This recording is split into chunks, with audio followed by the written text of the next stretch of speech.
All right. Hello, everybody. We're going to get started in just a couple of minutes. Thank you so much for being here today.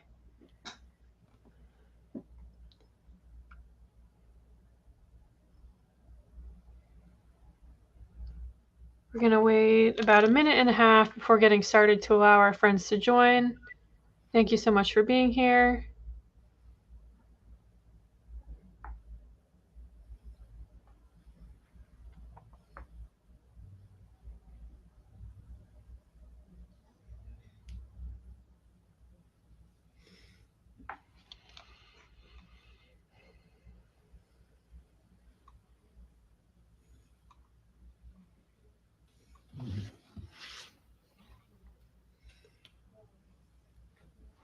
Going to wait about 30 more seconds before we get started. I see some people joining the call. Thank you so much for being here.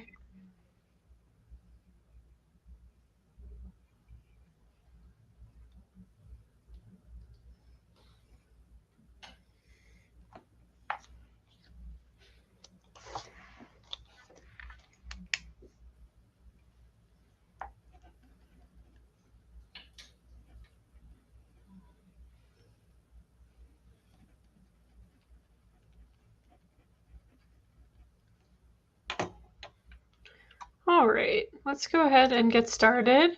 Good morning, everybody. My name is Emily, and I am part of the Programs and Outreach team here at the Enoch Pratt Free Library. Welcome to this month's installation of Virtual Voyages.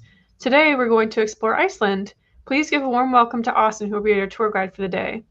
If you have any questions for Austin over the course of the presentation, please put them in the comments section and we will address them at the end of the call. Now, on to the tour. Take it away, Austin. Thank you very much, Emily. Hello, everyone. Good morning. Well, good afternoon from Glasgow in Scotland, where I am from. Really quickly before I start, my name is Austin. I have been traveling to Iceland on and off for the last 16 years. And for the last 8 years, I have been a tour guide in the country as well for several companies. So I'm just going to run you round. The tour is going to kind of start with a little bit about Iceland itself, and then we're going to go on to its most popular day tour, which is the Golden Circle. So welcome, everyone. Góðan daginn, Góðafólk, I should say. Góðan daginn, Góðafólk. Sorry for the interpreters there. That was welcome, everybody. Welcome, good folk. So let's start. Where on earth is Iceland? Well, you all probably know this, but here's a map of the world, and in the top, right at the middle between Greenland and the UK, there's a little white speck up there. That is Iceland, very close to the North Pole, between 64 and 66 degrees north.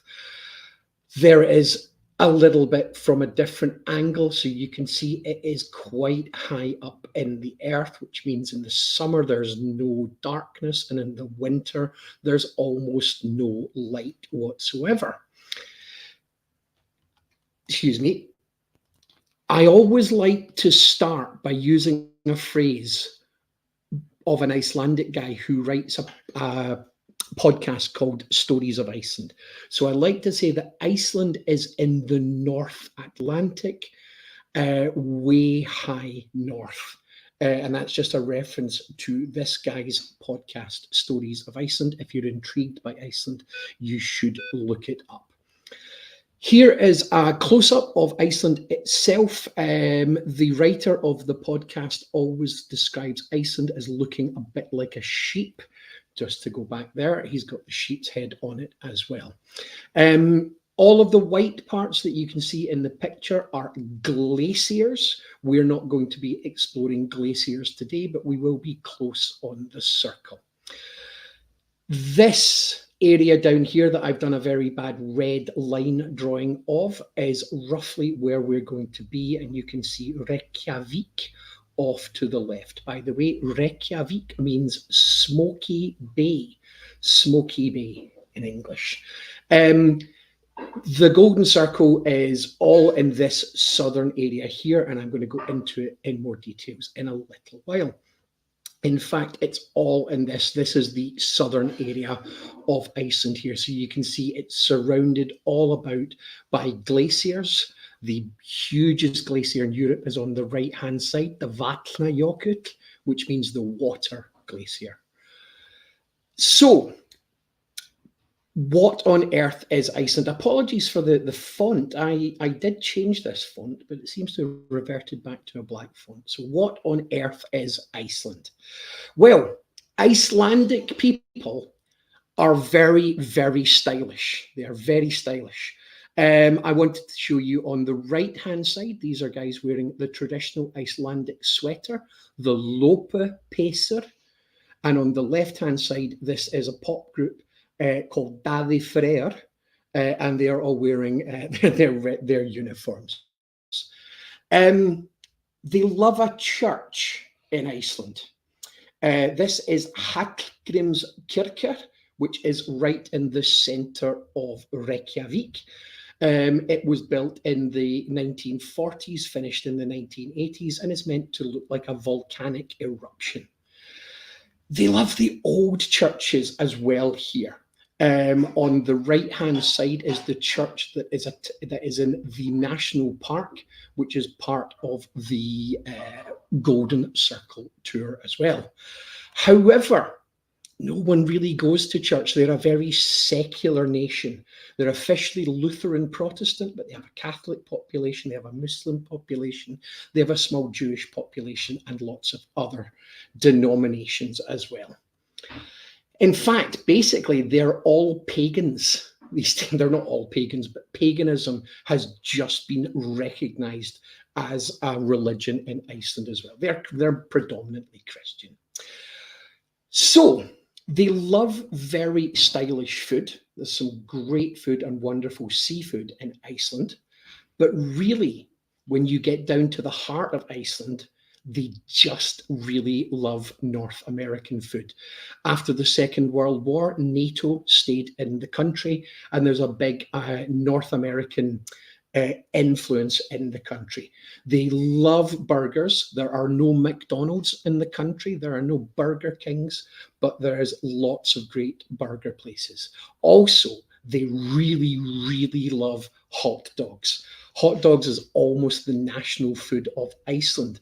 On the left-hand side, you can see the famous hot dog stand in Iceland. It's kind of famous for one thing and one thing only.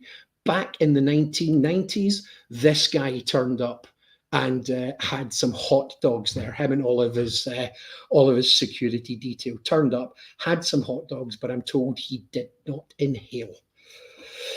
What the Icelanders actually really, really like to eat at heart are these three awful looking things. Going from left to right, that is a smoked sheep's head. In the middle, that is rotten shark called hákarl.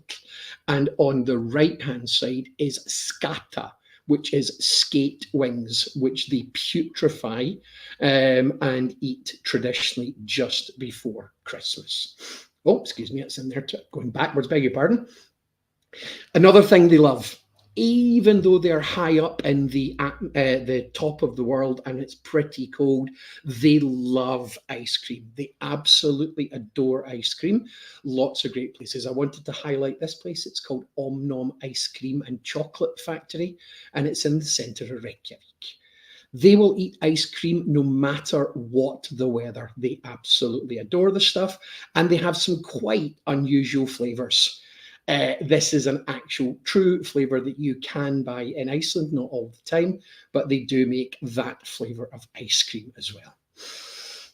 The Icelanders are very, very stylish. This is a company called Farmers Market, and it's all kind of lovely tweeds and things like that as well.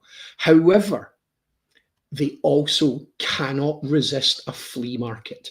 This is the flea market in the centre of Reykjavik, and it is called Kolaportið because it's in an old warehouse that used to be full of coal deposits. They're very, very bookish. Icelanders are 100% literate and they absolutely adore books. The highest number of self published authors are the Icelanders. And at Christmas, they have this particular thing here. They have the Jólabókaflóðið, which means the Christmas book flood. Traditionally at Christmas, if you don't receive a book, you're very unhappy. Christmas presents are given out on Christmas Eve, and people spend most of Christmas Day reading the books that they have received. They have one Nobel Prize laureate for literature. There he is on the left hand side. His name is Halldór Laxness. He was almost 100 by the time he died, and he wrote several books, all well worth looking out. He won the Nobel Prize for Literature in 1955, when he was about halfway through his writing career. Also, they love to make and drink craft beer in the country. This is one of the craft beer companies here called Kaldi. They're based in the north of the country. But Iceland banned beer up until 1989. This was fine. You could drink wine, no problem at all. And also this, the brennivin, the local spirit, the Black Death, was also fine. But until 1989, nominally, the government had banned beer, unbanning it in March of 1989. So we've been all good ever since then. Oh, yeah. And of course, the Icelanders love to be drunk. They love to be drunk in a cold place, in a warm place, wherever they can get it. But of course, it costs them an awful lot of money because everything in Iceland is really, really expensive. So, getting into the main part of the tour, where is Reykjavik? So, Reykjavik is on the west coast of the country.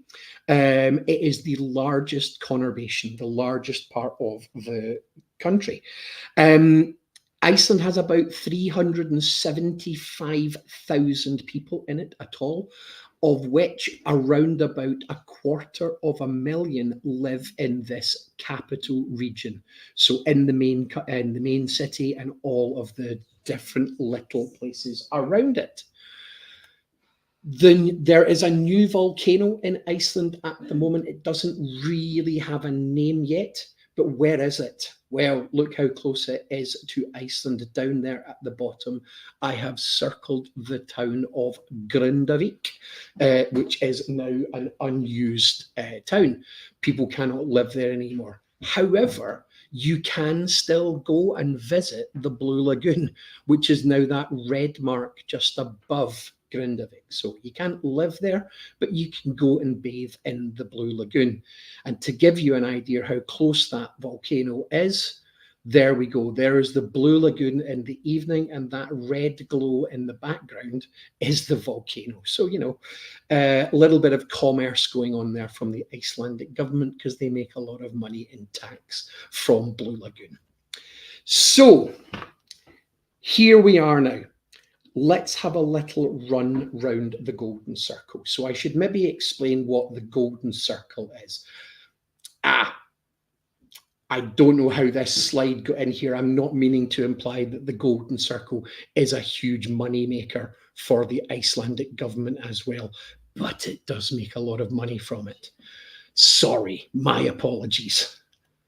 What is the golden circle? So, the Golden Circle is the most popular day trip out of Reykjavik. So if you come to visit, this is basically something you are quite likely to go on.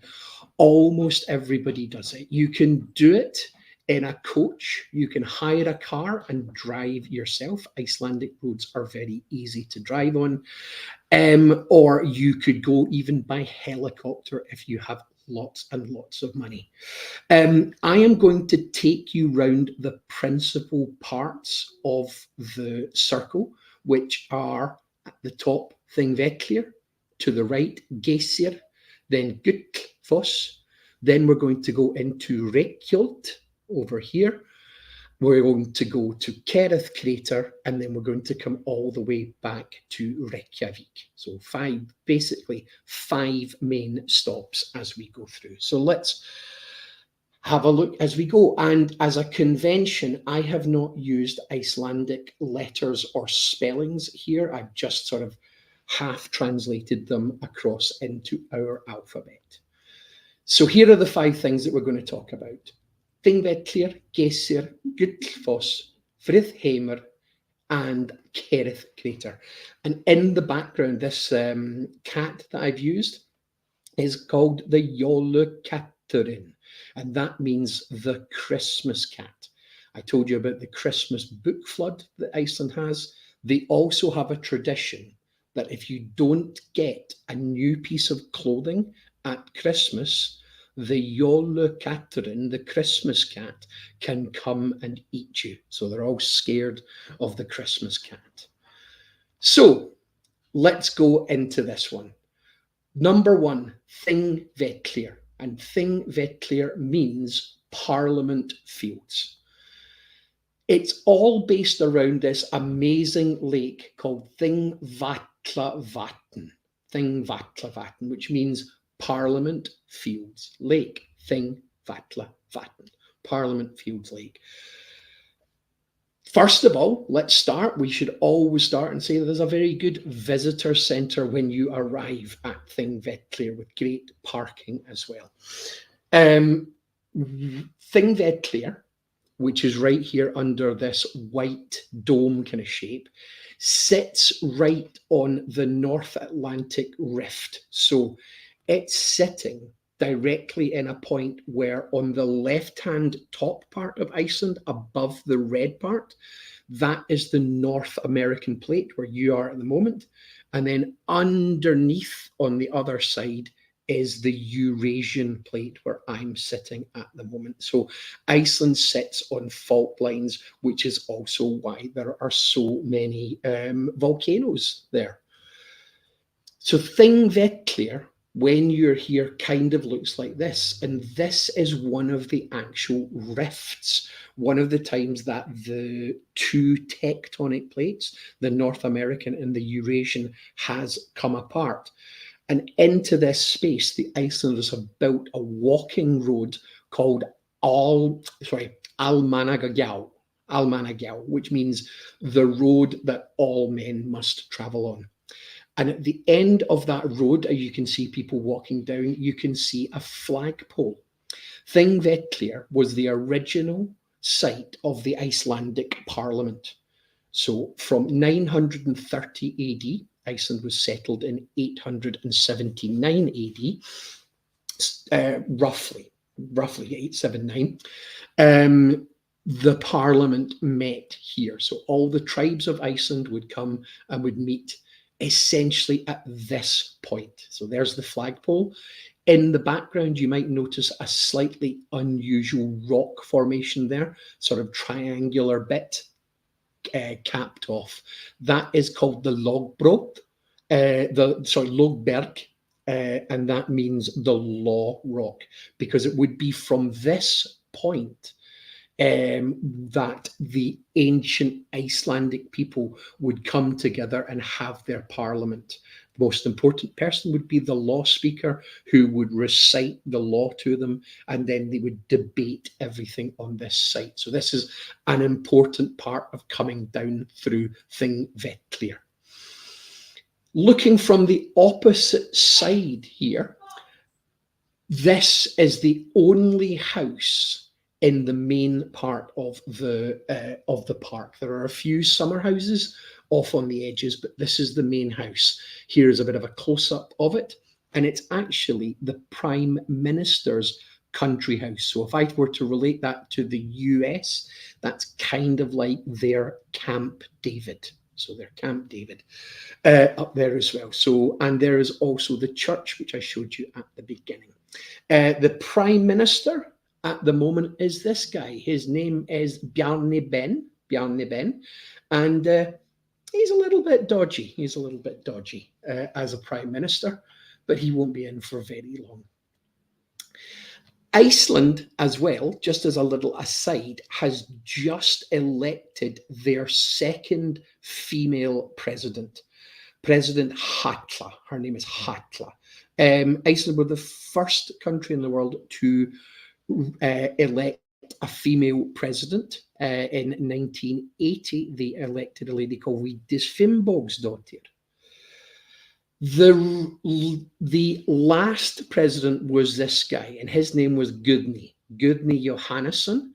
And you can kind of maybe get an idea of how little security there is in Iceland, because that's me in the jumper and my driver running into him while he was out running one day outside the presidential palace. There we go, no security whatsoever. So, back to Thingvellir. Inside Thingvellir, you may have seen those streams as I was showing you the lake. They have this beautiful clear fissure called Sulfra fissure, which just means silver. So the silver fissure, which you can actually swim about in. Everyone goes down in a dry suit with scuba or with a snorkel, and you can kind of swim about in the area if you want to. Yes, the water is incredibly, incredibly cold, but you are in a dry suit.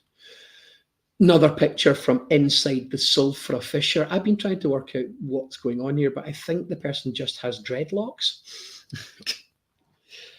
Also within the national park Thingvellir, they have this beautiful water here called Uxarafoss.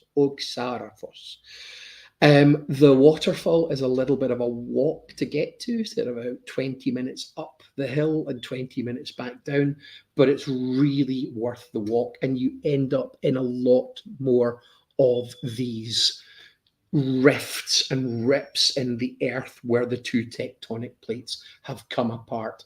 If you were thinking you recognized it, that is still quite a bad still, I'm afraid, from Game of Thrones. Could not manage to rip a good one. But the bit on the left there, if you're a Game of Thrones fans, was used in series 3 for the Eyrie. So here's a couple of photographs of Thingvellir from above. Again, just showing you these rifts. This is now on the Eurasian side. So this is on my side of the rift here. But all of the earth would, I often like to describe it like you take a chocolate bar, like I don't know, Three Musketeer or something like that, and you push it from underneath so that it breaks apart. That's what's happening to the earth there as well. And there is another view of it looking through Almannagjá, which is the walkway through the park. Totally incredible. You could spend all day in this place just looking and walking about it. It's so incredible to go to. That would be the first stop on the circle. So having a couple of issues with slides here because text has disappeared on here. So I'm just going to go into the second one. The next thing we're going to see is Geysir. So that is the second thing up at the top. Now I'm saying Geysir, you guys are all going to say geyser, because the original geyser is this one on the right-hand side. See this heart-shaped blue at the front? The one to the right-hand side of that, the circular one, is the original geyser. So in the US, you will have Old Faithful, etc. All of these water spouts took their name from this guy on the right-hand side. And the one in the background is called Stroker, and Stroker means butter churn. So on the left-hand picture as well, in the background, you can see Geysir, the original one, and in the foreground where the people are standing, that is Stroker. Coming into Geysir, Stroker goes off about every 4 to 5 minutes. This is a better picture of the original. This is Geysir here with one guy standing beside it. Geysir no longer goes off. Um, Essentially, an earthquake many years ago just shifted the magma chambers under them, so the heat. So there wasn't enough heat underneath the original one, this one here, for it to boil and spout anymore. But that meant the heat moved closer to Stroker, so Stroker started going off instead. That is a picture of the original Geysir going off, probably right back in the 1950s, because it hasn't really gone since the early 1990s.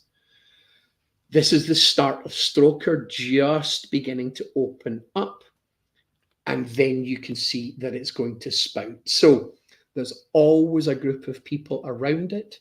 They're always standing there with their cameras ready, and usually when they give up and they think it's not going to explode, that's exactly when it goes. I was there earlier this year and it was so cold and windy that it couldn't get enough heat to actually go, and we never saw it going in all of 30 minutes that we waited. Oh, and of course, Geysir has a lovely gift shop in it as well. Really nice cafes, really nice shopping, and really importantly, lots and lots of lovely bathrooms. Again, apologies. This text has disappeared. Stop 3 on here is Gullfoss. So Gullfoss, which means the golden falls or the golden waterfall. And we're just going to go straight in here. And I'm going to give you the question that I get asked most when I go to Gullfoss. And it's always, is this the one you can walk behind? Because there is a waterfall in Iceland called Sightseeing that you can actually walk behind, but everybody thinks that they're going to this one. So, Gullfoss means the Golden Falls. It is a double cascade waterfall and it is absolutely amazing. I have seen a lot of waterfalls. I have seen Niagara Falls from both sides. This is absolutely my favorite place in the world in front of Gullfoss waterfall. There is a glacier very close to Gullfoss, and that glacier is called the Langjökull, which means the long glacier. And the water melt from that and all the ice and snow melting is where we're going to end up getting all of this powerful water from. There's lots of different ways to view it. You can see people on the left-hand side on the stairs and people just in front of them walking down to the plateau at the end. You can just make out people standing down there as well, looking into this huge ravine where the water is falling. It's quite incredible. Here it is from the opposite side, looking back from the far side as well. People all down there. There is a top viewpoint just up in the top right-hand corner as well. This is the waterfall in the winter. I've never seen it completely stopped, but it has stopped for a bit before. Lots and lots of ice and snow. That is how cold it gets in the winter in Iceland. This is my favorite view in the whole world. I had to put in this little picture of me looking across at Gullfoss. Now, from this position, with the photo being taken, you can only see one cascade, but trust me, when I'm sitting there, I can see both of them. Every time I visit Gullfoss waterfall, I have to go and sit on that bench. That is the view actually from the bench as well, so that's what I see when I'm there. Off to the left-hand side, the middle viewpoint, and in the top at the back on the left, you can see the upper viewpoint, and then you can see people down at the lower viewpoint as well. Gullfoss is absolutely incredible to go down and see. On a sunny day, you'll probably notice from the first pictures that it had a lot of rainbows coming off it. As soon as the sun comes out and you get the right angles on Gullfoss, you can see rainbows everywhere. I just wanted to show you one picture from right down at the front, and I wanted to include my friends Kjartan and Andrea, who were the first people that ever took me down to Gullfoss waterfall. So Kjartan and Andrea standing in front right at that point where you could see the people from before. And the writing has come back. So the fourth stop on the tour would be to this place called Frithheimar in the village of Reykholt. Now, Frithheimar means peaceful home, and Reykholt means smoky farm. You may remember right back at the start, I told you Reykjavik meant smoky bay. So we're going to Frithheimar in the smoky farm, and that's going to become really important. You can see Reykholt here on the right hand side, and underneath it is a little town called Flúðir. Frithheimar is a set of greenhouses which run on geothermal energy. There's the greenhouses there. They run 24 hours a day, and they are producing about 40% of Iceland's tomato products. So 40% of all the tomatoes consumed in Iceland are produced down here. They also produce flowers and soft fruits, etc., but they're producing essentially tomatoes. They have a beautiful restaurant in there, which is all tomato based. The soup is incredible. And on the left hand side, you can see the owner. His name is Njutur. And on the right hand side, you can see the chef, whose name is Svanir. And they provide this beautiful, beautiful space with all of the tomatoes in. You can book your lunch, you can go along, get a guided tour of this incredible place. It's all family run. The mother and father have 5 children, and they're all involved in the business. They're also really good employers. They kept they kept all of their staff on during COVID and started a project whereby they doubled the amount of greenhouses they had there as well.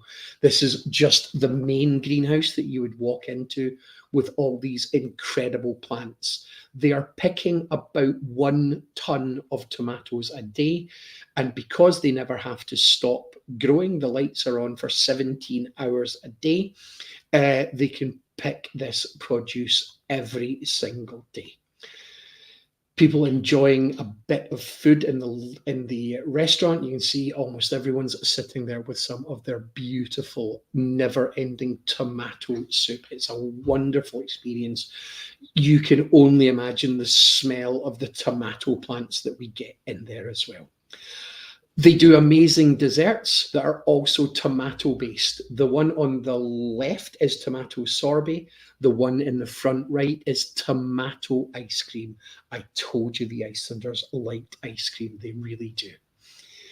The other half of the business is that they also have stables for Icelandic horses. So looking to the right again, there is the owner, Knútur, with 2 of his daughters. I only know the name of the daughter in the middle. Her name is Dorothea, and she's the manager of the place now. So Icelandic horses are the only breed of horses in the country, and woe betide you if you ever refer to them as ponies. They may be small, but they are horses. They're incredibly level and easy to ride. They're very, very flat running. They always demonstrate how flat a runner they are by carrying around a pint of beer on the horse and drinking it as they go and coming back with an almost full glass. When you go out to Frithheimar, you will get an Icelandic horse show as well, where they take you round and they introduce you and they tell you all about these fantastic, amazing horses. They're unique in the horse world because they have an extra way of moving, which is called the tult. It's a 4-beated gait, which is the very flat one, which allows them to carry that beer round without spilling it. Another picture of the horses out here in the paddock. By the way, pretty much all of this is completely free to go and visit the paddock and come into the greenhouses, etc. You're only going to pay for lunch and a little guided tour as well. But you can come and see the horses, and there's loads of them sitting around. Just wanted to show you the different colours of the horses, about 42, 43 different colours and thousands of colour combinations for them. The horses were originally brought by the early settlers of the country, and they have been bred over the centuries, and they're incredibly good for the terrain that they are in. So, Frithhemer is stop number 4. Stop number 5 is called Kerith Crater. This would be a short stop as you go. By the way, Kerith means the vessel, and you'll see why in a second. I'm just going to point out it's down at the bottom of the golden circle picture here, and this, incredibly, is what Kerith looks like. It is basically an old volcanic crater that over the years has turned into a basin lake. So walking around, you can walk around the top, you can walk right down to it. They put in a walkway a few years ago that you can go straight down there. They have festivals and parties in Kerith as well. So they have family days out. You can go and visit as well. I wanted to include this picture just because it looks really weird. You see it online quite a lot. It is an absolute fake. But the background has been enhanced a little bit. There's a lot of red in the background. The background red tells you that there's iron in the hills there as well. Lots and lots of iron. So the one thing about Kerith is it's the only place on the Golden Circle where you have to pay if you want to go and see it. Absolutely everything I've shown you so far is completely free. So if you're hiring a car, you can just go to all of these places completely free. Now, getting towards the end of the talk, that is essentially the 5 things that you come through as you go round on this golden circle. But there's a couple of things you can actually stop at as well that do cost money, but they are kind of well worth it.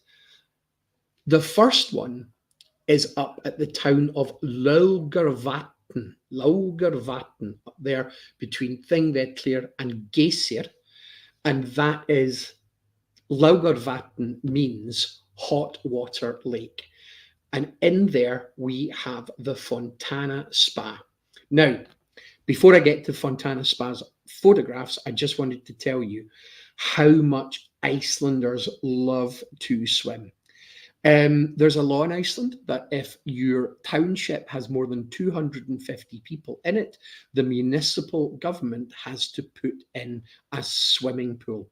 By law, you have to learn how to swim in Iceland, and 2 classes a week are dedicated to kids going swimming as well. So this is the largest pool, left-hand picture and top picture, the largest pool in Reykjavik. It's called Laugardalslaug, which means the hot water valley pool. And in the bottom right-hand corner, you've got the Western Bath over here. Icelanders just love to be in the water. Every single one of these pools in Iceland is outdoors. Every single one of them is geothermically heated. So the hot water is naturally hot. In fact, sometimes the water is too hot, so they have to pump in cold air with it as well. So, Laugarvatn, hot water lake, and the Fontana Spa. So you can see the picture of the spa here in front of us, and the lake on the right-hand side, genuinely towards the edge, is hot because there's a huge geothermal power underneath there. This area is also full of little geothermal power plants as well. So the Fontana Spa, when you get into it, looks like this.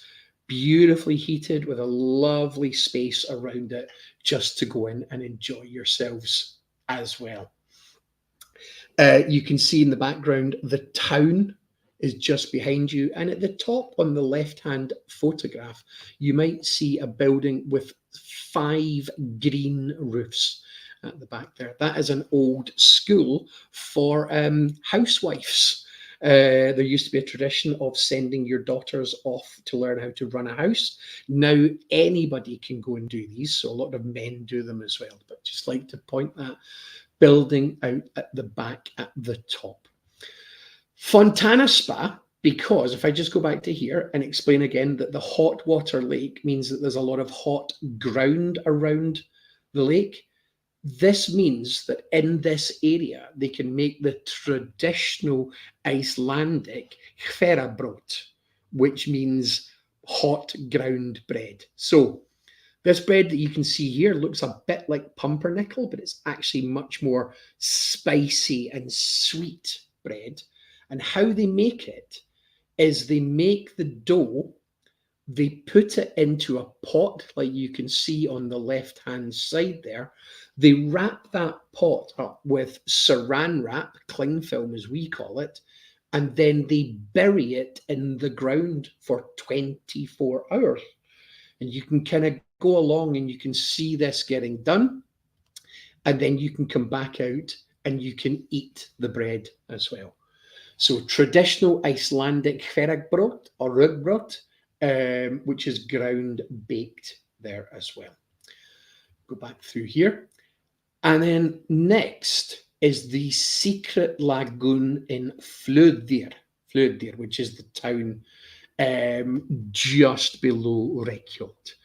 This is the oldest traditional spa in Iceland.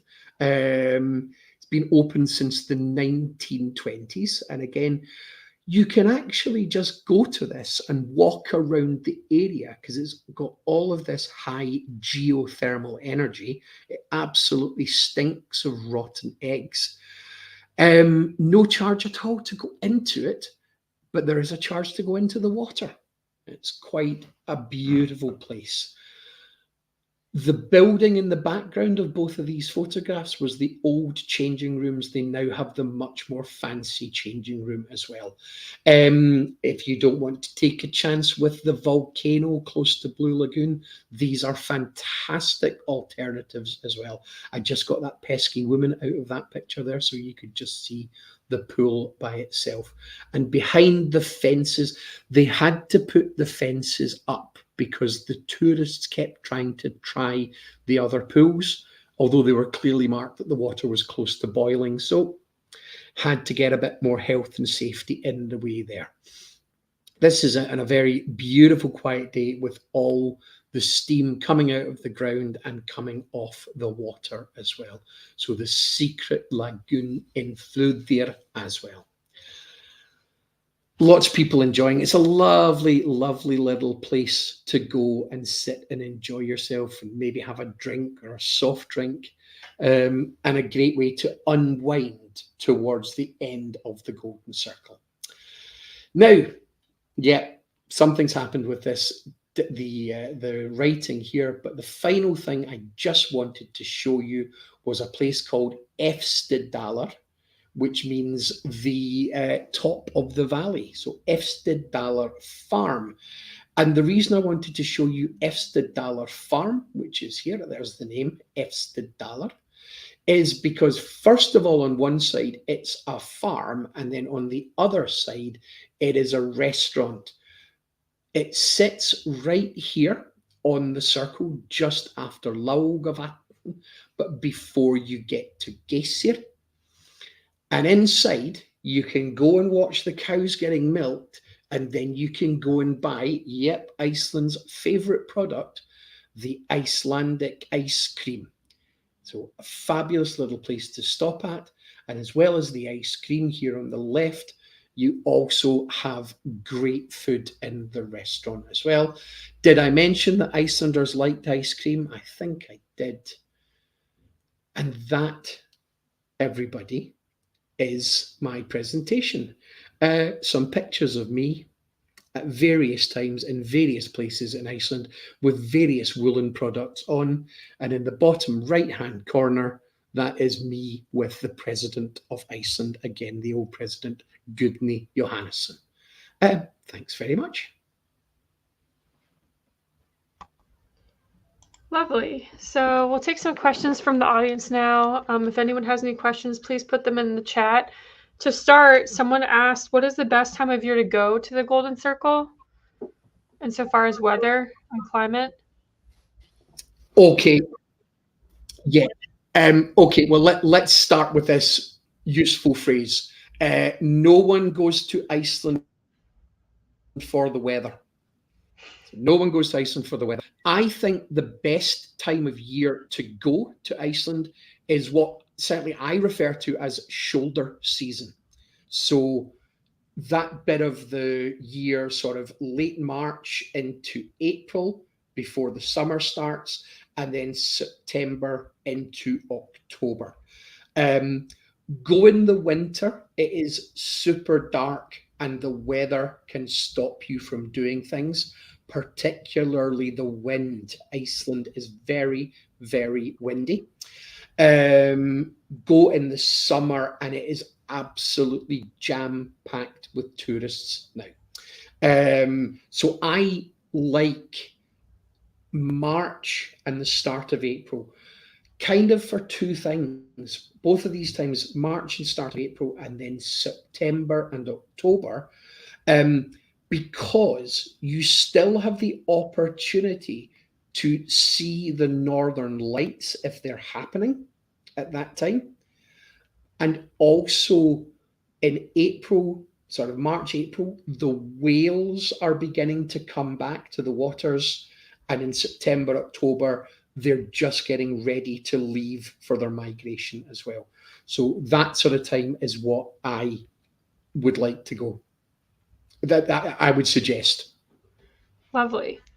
Another spectator is asking, what can we expect in the way of a language barrier? Do most people speak English?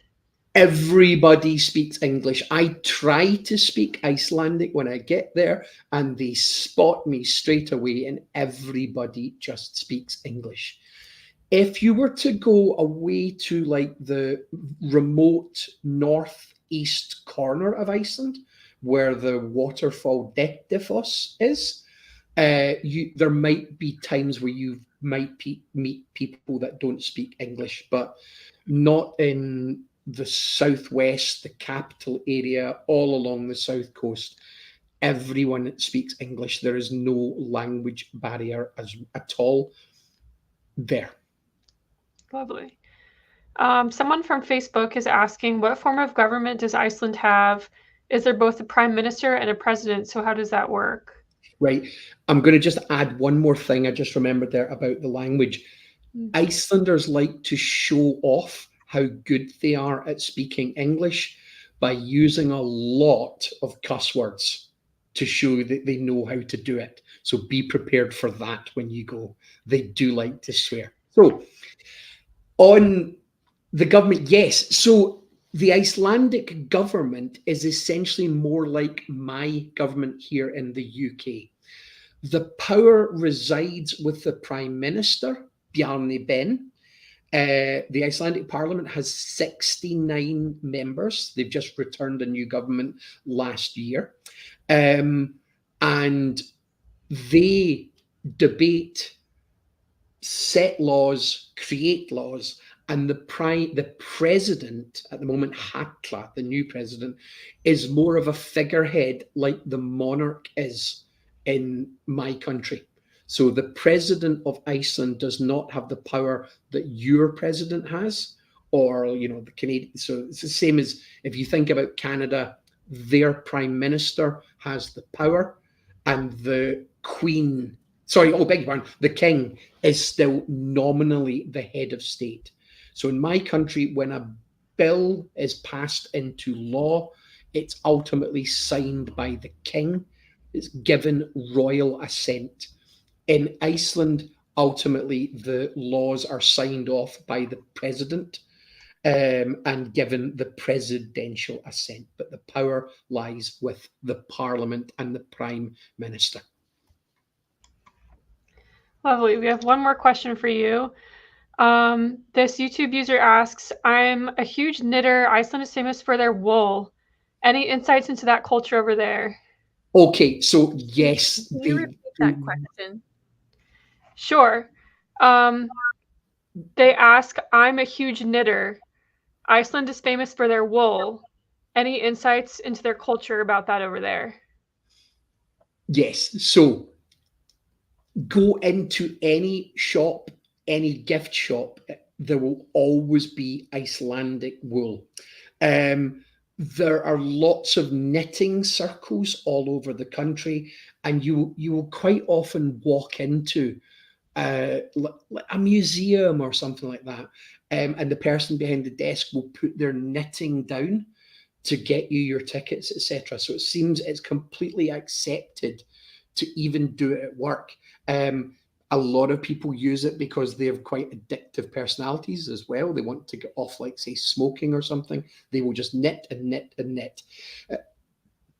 If you're very lucky, you'll get to know Icelandic knitters, and they will knit you an Icelandic sweater. Like the one that I was wearing in the picture before was knitted for me by an Icelander. But if not, there are great places. There is shops in Iceland called the Icelandic Knitters Association. Those places have you walk into them, you're buying a homemade artisan Icelandic product, and usually in each one of the sweaters that they have in there will be a tag inside telling you the name of the person who knitted it as well. So it is absolutely huge. There's an enormous amount of sheep.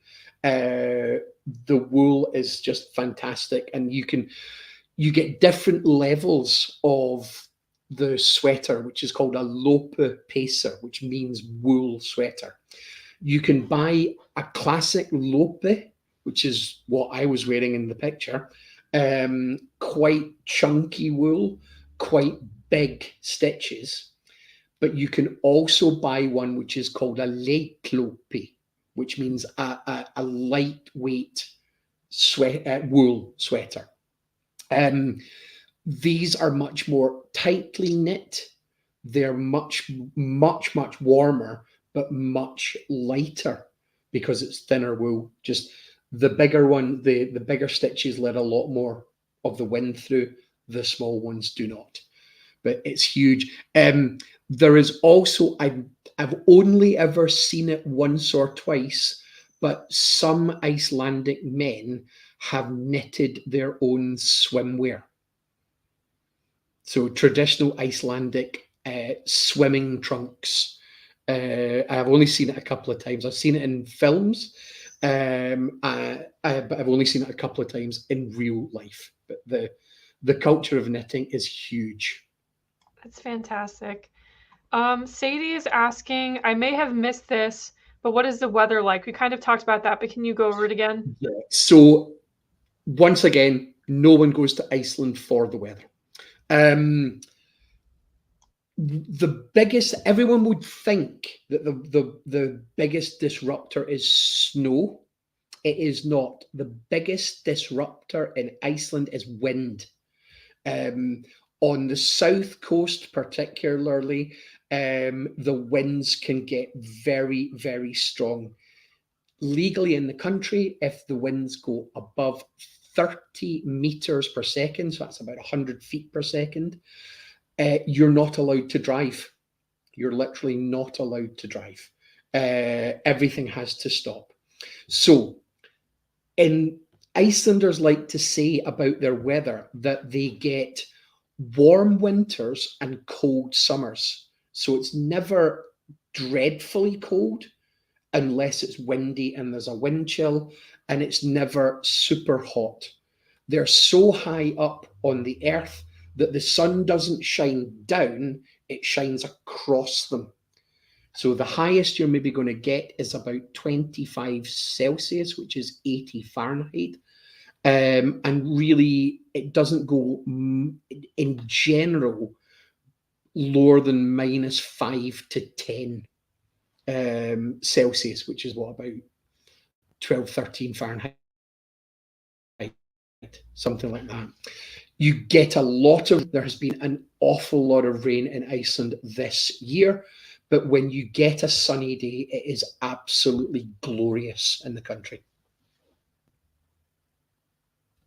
Lovely. Well, I'd like to thank you, Austin, so much for your spectacular insight into Iceland. This has been such a great presentation. I'd also like to thank the Hearing and Speech Agency for providing us with accessibility for this event today. I also like to thank you, our audience, for being here, because we couldn't have these programs without you. And with that, that concludes our program for the day. Everybody have a great afternoon. Thank you so much. Thank you. Bye-bye. Bless, bless. Bye, video.